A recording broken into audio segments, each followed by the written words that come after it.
I'm Adam Rogers, and this is my ExpRes experience.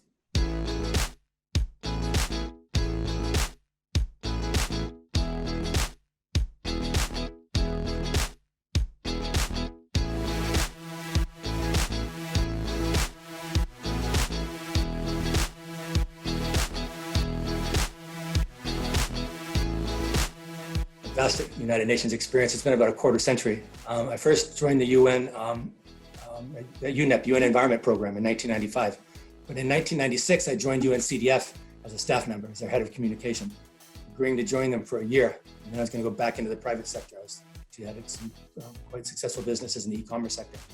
But 12 years later, I was still there, and then I joined BERA as their communication advisor for Europe, based in Geneva. And then I joined the UN Office for South-South Cooperation as their regional representative in Europe. From there, I ended up at Bureau for Policy and Program Support as a South-South Cooperation advisor, and then I retired. And I'm now working as a consultant and writing books. When I was in Geneva, someone asked me to join the surge mechanism to get listed in that roster. And I said I agreed, but I didn't think I'd ever be called. 2 months after I joined, I was sent to Haiti and stayed there for 4 months. But it ended up being kind of the highlight of my career.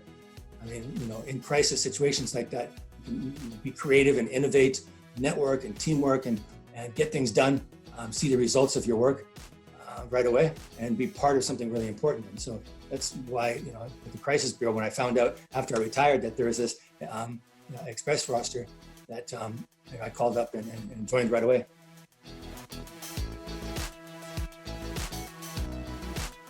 I was brought on in March to support the Ukraine Country Office in their COVID recovery response effort, and to help strengthen the overall communication capacity of the office overall in all their programs. So I came in, supported the COVID response effort, the social and economic impact assessments, et cetera. And then I sort of expanded into supporting all areas of communication in the office. So I started, I worked with a team at the office there to develop a comprehensive advocacy, outreach, and communication strategy for 2020 to 2023, supporting resource mobilization, partnerships, strategic alignment with the country program document. And I revised numerous blogs, press releases, and speeches. I always called on to help colleagues when they've written a blog or written something. I can help. I don't just do the work, but I work with the colleagues there to help them understand, sort of the mechanics of writing a good press release or blog. And so, you see that their talents are involved. So I've also held a webinar, training seminars for all staff, and supported the global, social, and traditional media coverage. So I've done the training in Ukraine. Next week, I'm doing training in Uzbekistan on strategic communication, frameworks.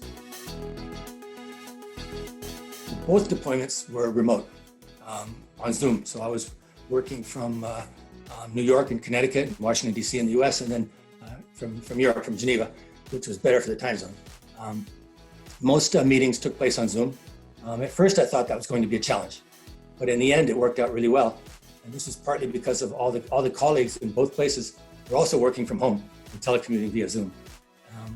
I think future deployments will have to closely consider the cost-benefit analysis of deploying consultants to the field. I mean, obviously there are cases where the advisors, the consultants need to be on the ground, but for some support, we can do this like now we're doing this on Zoom. And so we need to consider the cost-benefit analysis of this against the results to see. In many cases, I think we can travel or we can support countries in crisis remotely, although in some cases, boots on the ground will be needed. The biggest challenge for deployment, especially when I was in the East Coast USA, was attending meetings that would be 9 a.m. in Kiev, which would be like 2 a.m. for me, and so 1 a.m.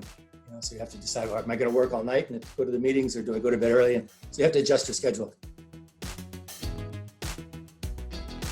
The biggest personal gain would have to be the new colleagues I've met at both country offices. The resident representatives and their deputies, program and technical staff, communication specialists there on the ground, really good people. And the country offices, at that level, people, and often mostly national staff, so they're committed to the development of their countries, to the reduction of poverty, leaving no one behind, all that, not just as words and rhetoric, but they get it and they're passionate because it's their country. So to work with these professionals is really inspiring. And so that's been a great benefit. So the best advice that I could give would be to be flexible and expect to work long hours, when your skills are needed. If you're being physically deployed, and obviously make sure you're in good physical shape, have all the proper insurances, backed up your laptop, check the staff lists at the country office to see who you know there, because you may know people rotating around, and so being able to contact those people ahead of time and say you're coming out or you're working and get support from them, that's important. Do plenty of homework before starting. Read the Economist Intelligence Unit country reports. Watch as many documentaries, on YouTube, wherever that you can find.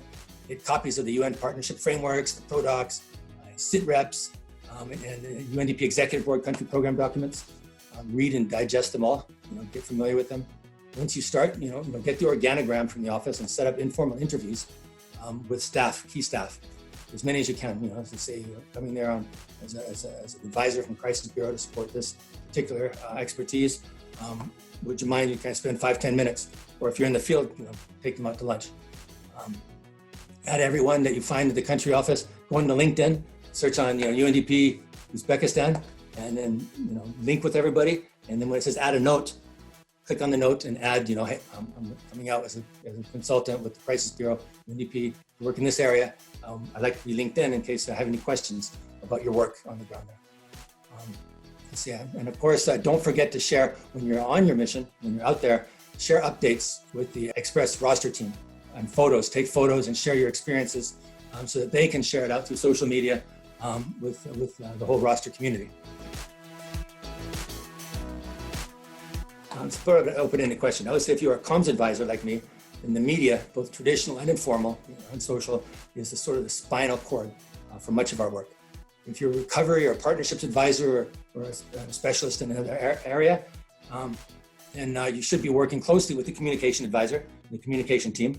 It's important not to go on your own to approach the media, because we need to have a coordinated effort. The media needs to see that UNDP has, at the country level and regional, that we have a coordinated approach. So because somebody could have approached the same journalist yesterday, we may not know about it. The journalist will say, oh, I just met with your colleague. If you don't know it, it makes us look unorganized. Because you know your work, every advisor. So once you know your work and you've read all that and you've met with your team, work with the communication to ensure that your goals and objectives, your outputs, your targeted outcomes are integrated into the community, are supported by the communication outreach. Because if the communication outreach doesn't support your goals and objectives, then it's a wasted document, because it really needs to support the achievement of the programs. That's what communication is about. And so, for example, if you're meeting with the ambassador from Sweden in 2 weeks to discuss funding for a disaster risk assessment, then get busy writing a blog on the history of Swedish development cooperation in that country. Write press releases, coordinate with the mission of Sweden or the embassy in the country or the local office of the Swedish International Development. Work with them on press releases, joint press releases before your meeting. The strategic objective in that case, that press release would be to get a favorable outcome of the meeting with the Swedish ambassador from SIDA. Because then, you always have a strategic intent. You might have a side benefit of other people read it, they become familiar with UNDP and cooperation with Sweden, et cetera, but always think strategically about meetings coming up and what you can do working with the communication team to get some exposure out there. And this is an example I did with Ukraine, and we did one with Sweden, with Switzerland, and talking about the history of their bilateral and multilateral development cooperation with Ukraine. And it strengthens relationships, both because they see that you're giving credit to their partnership, but also the process of writing the piece of the blog. You collaborate, you coordinate with the media liaison or the press attaché or whoever at the embassy, and so you build those relationships. Always think, not just media, about getting a little article about some launch of a new project. Always think strategically about how that communication missive can support a better program outcome, through resource mobilization, through partnerships, through relationships with government, whatever it is, you're thinking strategically always. So I'm really excited about this one. It's taken me a couple of years to write. The book is called Taking Action Online for the Environment, Social Justice, and Sustainable Development. It connects the many dots in the social media universe and provides step-by-step advice on how you can fundraise, build communities, inspire transformative action for the results we need to create the world we want, all online from your smartphone, your laptop.